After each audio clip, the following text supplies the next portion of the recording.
Bismillahirrahmanirrahim. Pada pertemuan kali ini kita akan membahas tentang jurnal khusus, yaitu jurnal yang mencatat transaksi-transaksi sejenis dan sering terjadi pada satu kelompok tabel jurnal. Manfaatnya adalah yang pertama, memungkinkan pembagian pekerjaan, memudahkan posting ke buku besar.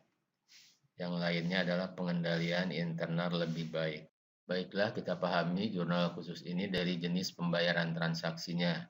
Yang pertama, apabila transaksinya pembayarannya tunai, pembayaran tunai ini dokumennya berupa kwitansi, cek atau nota kontan. Yang pertama, apabila perusahaan menerima uang tunai akibat transaksi itu, yaitu kasnya bertambah di debit, maka masuk transaksi-transaksi itu ke jurnal penerimaan kas. Kemudian, apabila perusahaan mengeluarkan uang, melakukan pembayaran uang kepada pihak ketiga, atau kasnya berkurang di kredit, maka transaksi-transaksi ini dicatat di jurnal pengeluaran kas. Yang kedua adalah jenis transaksi kredit. Biasanya dokumen yang dipakai adalah faktur atau invoice. Yang pertama adalah penjualan kredit. Jadi kita menjual tetapi kita tidak mendapatkan uang pada waktu transaksi, tetapi uangnya dibayar kemudian hari. Penjualan kredit ini akan mengakibatkan piutang bertambah di debit. Biasanya penjualan bertambah di kredit. Masuk ke jurnal penjualan kredit. Kita kasih namanya jurnal penjualan kredit. Karena kalau jurnal penjualan, jurnal di penerimaan kas juga ada. Yang kedua adalah pembelian kredit. Pembelian kredit ini akan mempengaruhi utang bertambah di kredit dan pembelian bertambah di debit. Masuk ke kelompok jurnal pembelian kredit yang biasanya atau sudah biasa disebut jurnal pembelian, tidak memakai kredit lagi. Untuk lebih jelasnya dan lebih paham tentang jurnal khusus ini, kita mulai dengan jurnal penerimaan kas. Jurnal penerimaan kas ini adalah jurnal yang terjadi ketika transaksi berakibat perusahaan menerima uang kas dari transaksi itu. Biasanya kasnya bertambah di debit. Contohnya adalah transaksi pemilik menyetorkan modal, ya. Contohnya, tanggal 1 April 2020 pemilik Nyonya Bilkis menyetorkan modal berupa uang tunai 10 juta. Ini kan kita jurnalnya sudah tahu bahwa kasnya bertambah di debit dan modalnya bertambah di kredit.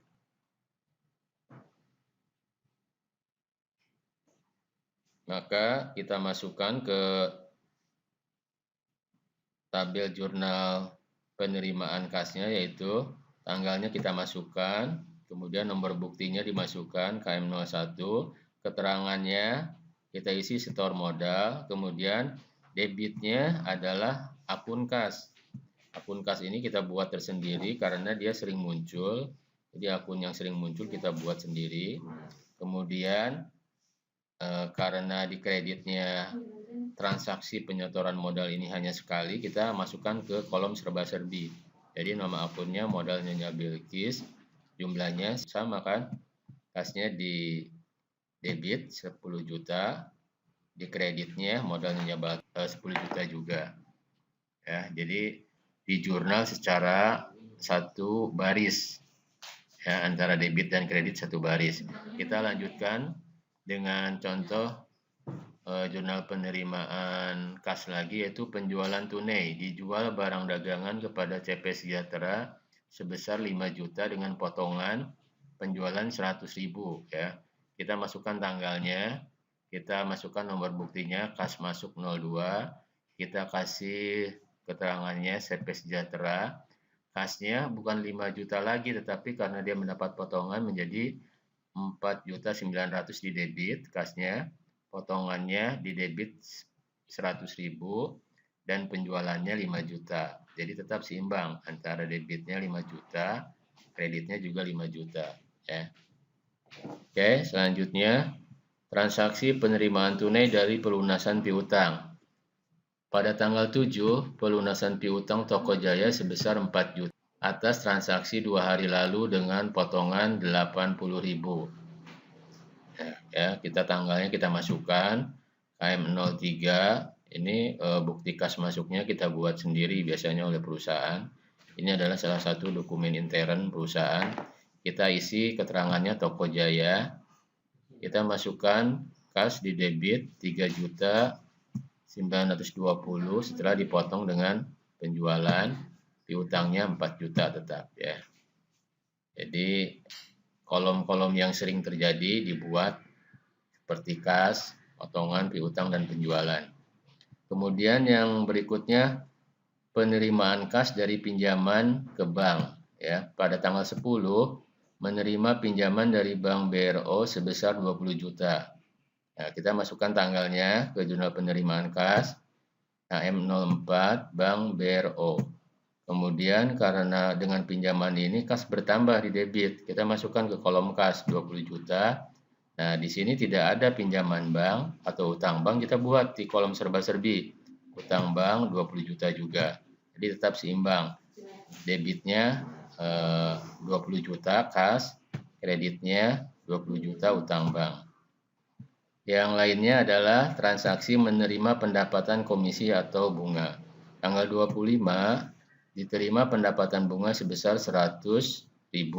Tanggal 25 kita masukkan ke tanggalnya, nomor buktinya KM05, keterangannya pendapatan bunga, masuk di debit kas, karena kita mendapatkan uang masuk 100.000, kemudian di kreditnya, di kolom kreditnya, pendapatan bunga 100.000 juga. Jadi hasilnya sama, di debitnya 100.000, di kreditnya 100.000.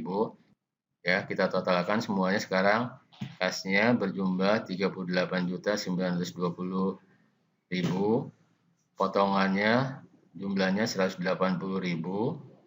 piutang 4 juta, penjualan 5 juta, dan ini adalah 30.100.000 adalah terdiri dari modal Nyonya Bilkis, utang bank, dan pendapatan bunga. Demikian pembahasan kita tentang jurnal penerimaan kas. Kita lanjutkan untuk contoh jurnal pengeluaran kas ya. Yang pertama, jurnal pengeluaran kas ini terjadi adanya transaksi membayar utang. Contohnya misalnya tanggal 2 April 2020 dibayar utang dagang kepada CP Rajin sebesar 2.500.000, ceknya nomor AO 123 ya. Kita lihat di sini tabel jurnal pengeluaran kasnya, ada tanggal, nomor bukti, keterangan yang bisa dipakai untuk nama akun juga. Kemudian debitnya ini kita buat kolom yang sering muncul, yang sering terjadi, yaitu utang dagang, pembelian, dan yang tidak sering muncul di debit itu, pengeluaran itu kita buat kolom serba-serbi. Dan tentu saja di kreditnya dengan pengeluaran kas ini ada akun kas ya. Kita langsung tanggal 2 kita masukkan ya, dibayar utang.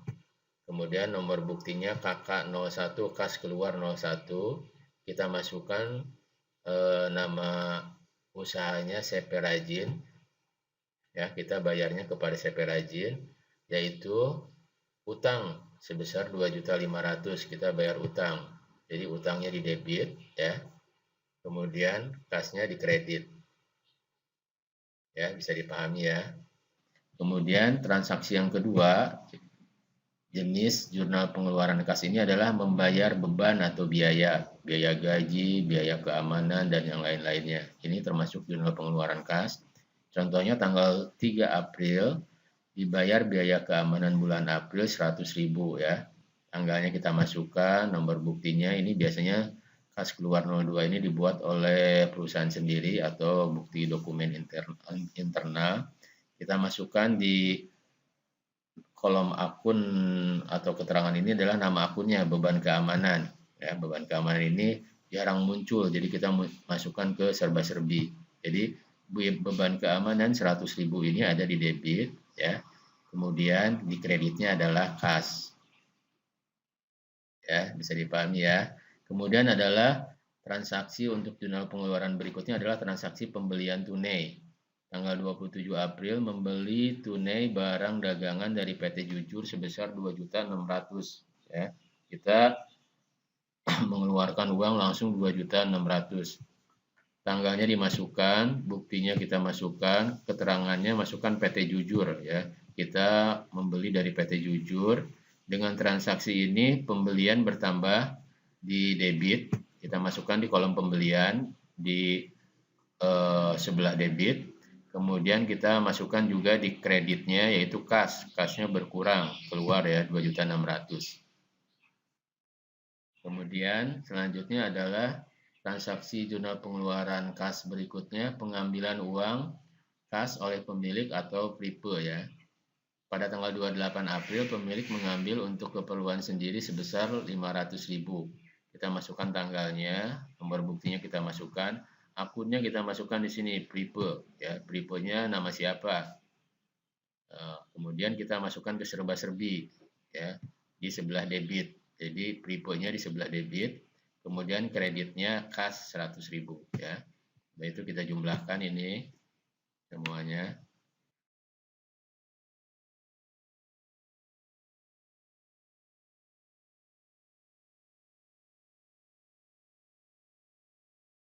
Contoh jurnal penjualan kredit atau jurnal khusus penjualan ini untuk pemula supaya lebih gampang yaitu namanya jurnal penjualan kredit. Jadi hanya khusus untuk penjualan kredit saja, di mana dengan transaksi penjualan kredit ini piutangnya bertambah di debit dan penjualannya bertambah di kredit. Kita perhatikan tabelnya seperti ini ya, ada tanggal, nomor bukti, keterangan bisa diisi dengan akun, kemudian debitnya piutang dagang, kreditnya penjualan, dan serba-serbi adalah untuk menampung nominal yang transaksinya hanya beberapa kali terjadi. Ya, untuk pahamnya kita langsung transaksi tanggal 7 April 2020 dijual dengan kredit kepada toko Ali barang dagangan seharga 2 juta, invoice nomor 21. Kita masukkan tanggalnya. Ya. Kemudian kita isi nomor buktinya, invoice nomor 21.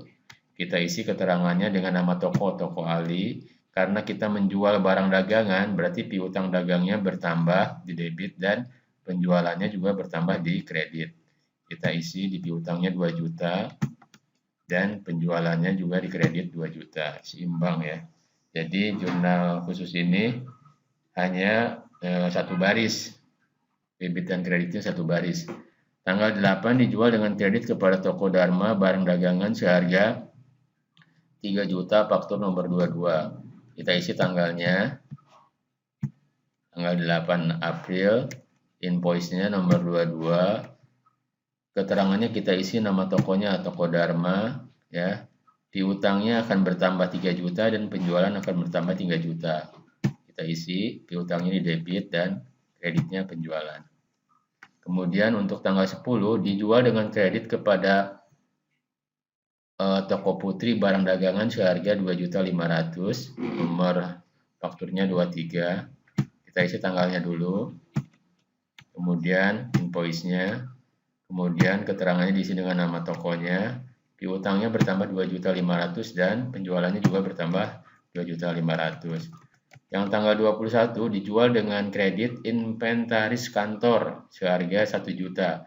Ini yang dijual kreditnya bukan barang dagangan tapi inventaris kantor. Berarti nanti kita akan buat akun inventaris kantor ini dan nominalnya ditaruh di serba-serbi. Kita masukkan tanggalnya, invoice-nya diisi sebagai barang buktinya, kemudian di akun ini, di keterangan ini kita isi inventaris kantornya. Kemudian piutangnya tetap bertambah 1 juta dan nominal untuk inventaris kantor ini diisi di kolom serba-serbi. Kemudian kita jumlahkan. Piutang dagangnya totalnya 8.500.000, penjualannya 7.500.000 dan inventaris kantornya 1 juta. Jadi seimbang ya. Mudah-mudahan paham. Kita lanjutkan ke jurnal khusus pembelian, atau supaya mudah saya buat jurnal pembelian kredit. Karena tidak semua pembelian itu masuk ke jurnal pembelian. ada transaksi pembelian tunai masuknya ke jurnal pengeluaran kas ya. Di bagian pertama sudah kita bahas. Kita langsung perhatikan tabel jurnal pembelian ini, tanggalnya ya, ada tanggal, ada nomor bukti, keterangan dan akun. Jadi keterangan ini bisa diisi dengan nama toko atau perusahaan atau diisi dengan nama akunnya juga. Karena pembelian kredit, maka pembelian akan bertambah di debit dan utang dagang akan bertambah di kredit.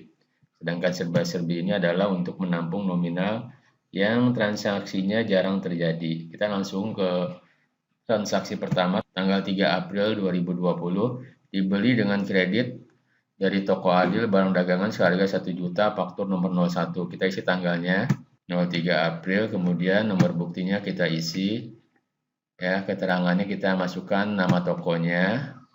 Dengan transaksi pembelian kredit ini maka pembelian akan bertambah di debit dan utang dagang akan bertambah di kredit. Ya, satu baris ini menjurnalnya ya.